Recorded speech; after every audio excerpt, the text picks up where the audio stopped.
Welcome to the SimSkies podcast, the podcast all about Flight Simulator.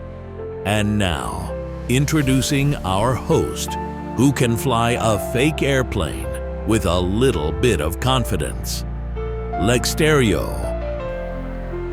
Well, hello, and welcome to SimSkies.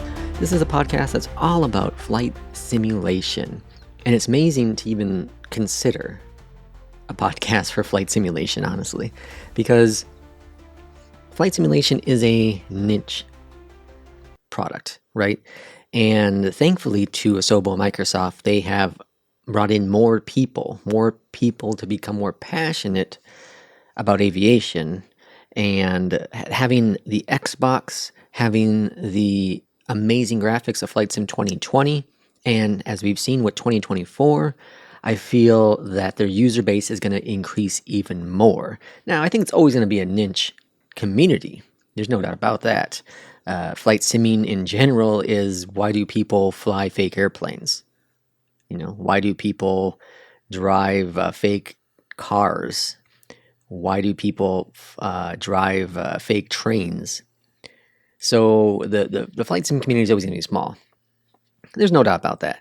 But I think Asobo and Microsoft are doing a really good job at trying to bring in more people to this awesome product. Well, so that's the intro. That's the intro of this episode here. And what this episode is going to be about is about loyalty within the flight sim community. Now, over the years of myself being a flight simmer, I really haven't dived really deep into stuff up until probably the last 2 years, where I've gotten a lot more involved with some of the developers out there making amazing products, and hearing a lot of the information out there when it comes to some of the developers, some of the creators, right? And one thing that kind of blew my mind was the fact that there could be toxic people within a flight sim community.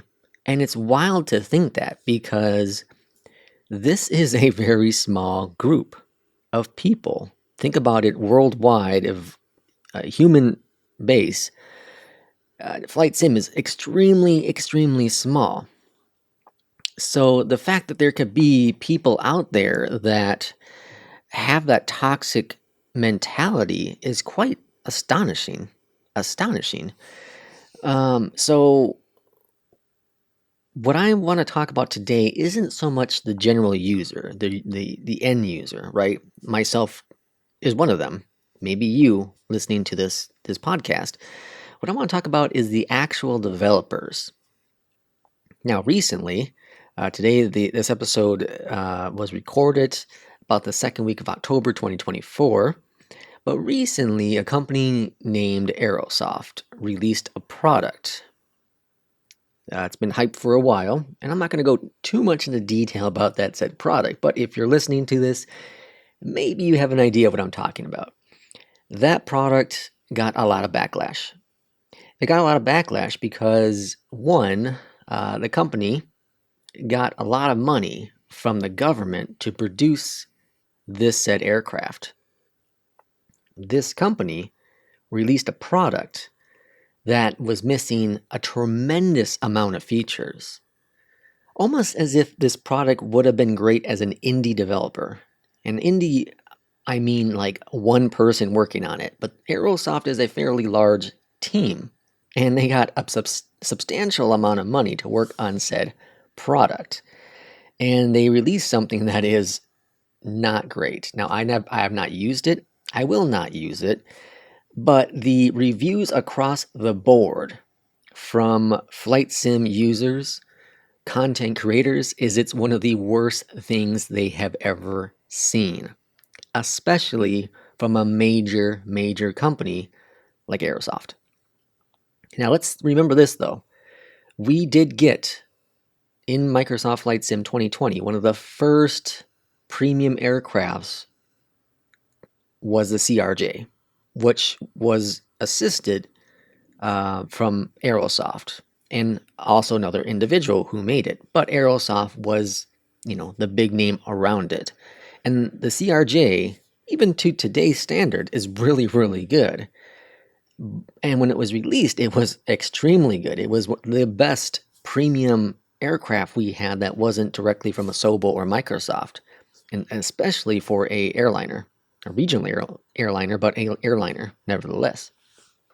So it's sad to see a company do that. Now, we have seen, if you have paid attention at all, there's another company out there called Captain Sim. And Captain Sim, I keep saying it differently. Captain Sim releases entry-level products. They're not high quality. They don't claim to be high quality, but they're like the middle of the pack. You get a couple of switches, you get a couple flips, and things work fairly decent. They do take a lot from other aircrafts and kind of put it together and repackage it, but they never claim it to be a premium product, a high quality product. So when you pay whatever it is, $20, $25 for an aircraft from Captain Sim, you know that you're not getting anything incredible. Similar to the PMDG or the Phoenix in terms of those qualities. You're not going to get that quality. You're getting a very basic product. So Captain Sim have gotten a lot of flack from the high-end users of Microsoft Flight Simulator. But there's a base for them. There's a base for those type of developers. Entry-level products.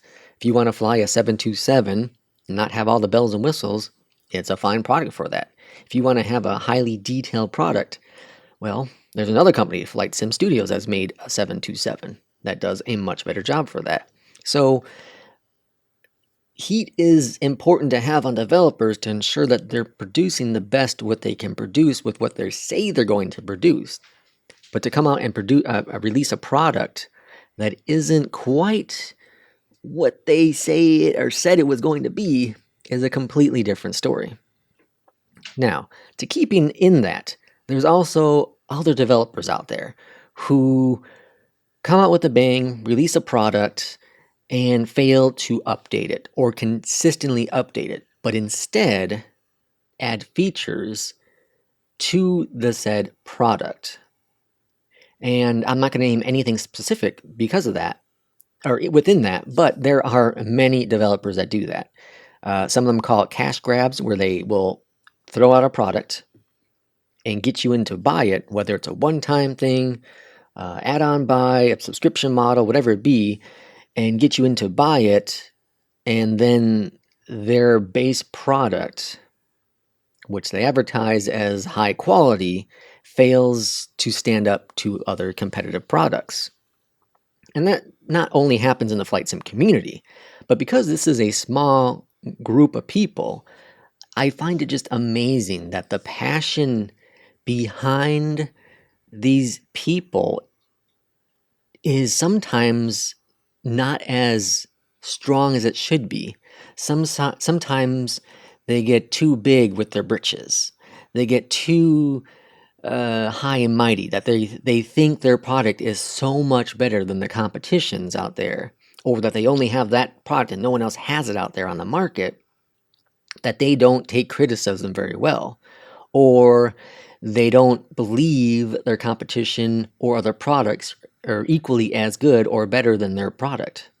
And you know what? Competition is great in the market. It is fantastic in the market. We have seen it countless times when there's competition and one of those companies go under. Now, I'm a basketball fan. I'm an NBA fan. And early on in my life, I played a lot of NBA 2K, a lot of NBA Live. But I jumped to NBA Live first, and this is like the early 2000s, okay? And I had a lot of fun with NBA Live. And there was competition. 2K and EA both made a basketball game, right? 2K did a better job overall with its physics and the feel of basketball. And EA did a better job with the graphics. Well, as time went on, 2K continued to refine its tools, and things got even better and better of a product. Eventually, it got so good that less people were buying the NBA Live from EA, and eventually NBA Live just went out of business. EA just stopped making basketball games. And here we are today where now only 2K makes basketball games. And now 2K has been not progressing as far as one would hope within the community because they have no competition. You don't like it? Well, go play a competitor's. Oh, well, there isn't one. We took them out of business. Well, eventually, one day, a competitor will emerge from the darkness and will probably end up killing 2K because they got too high and mighty in their place. So what I want to mostly focus on today was the fact that we are passionate about our flight simming. If you're listening to this podcast, you know that. You're a very passionate person about flight sim. You love aviation. You love your GA planes, your commercial airliners, whatever it be. You love aviation. You love flight simming. But let's remember something extremely important. And that is, we are here to spread that love of our passion with the people who find the equal amount of passion within flight simming. And competition is great. And if one user doesn't like a product, that's okay. There's another user who might like it. That might be more ideal for them.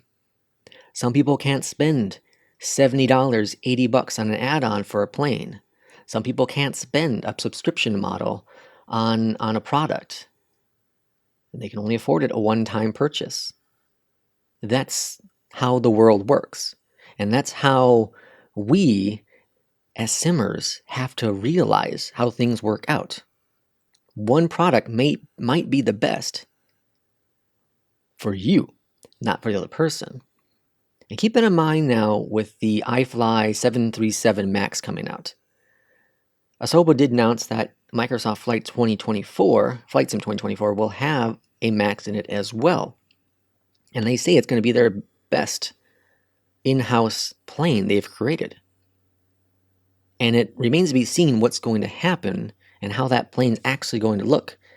And when you compare the plane that Asobo is going to give us for free to the iFly that you're paying potentially up to, $80 or so? Remember that not everyone can afford that iFly plane. And just like right now, not everyone can afford a Phoenix.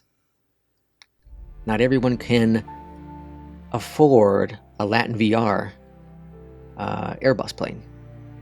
So they will use the fly-by-wire, which is really, really good within Flight Sim 2020. So I'll leave it at that. I do appreciate, as always, listening to this podcast. And I think we're probably going to keep it going weekly, going forward with the podcast. But again, thanks for listening, and we will catch you on the next one. Take care.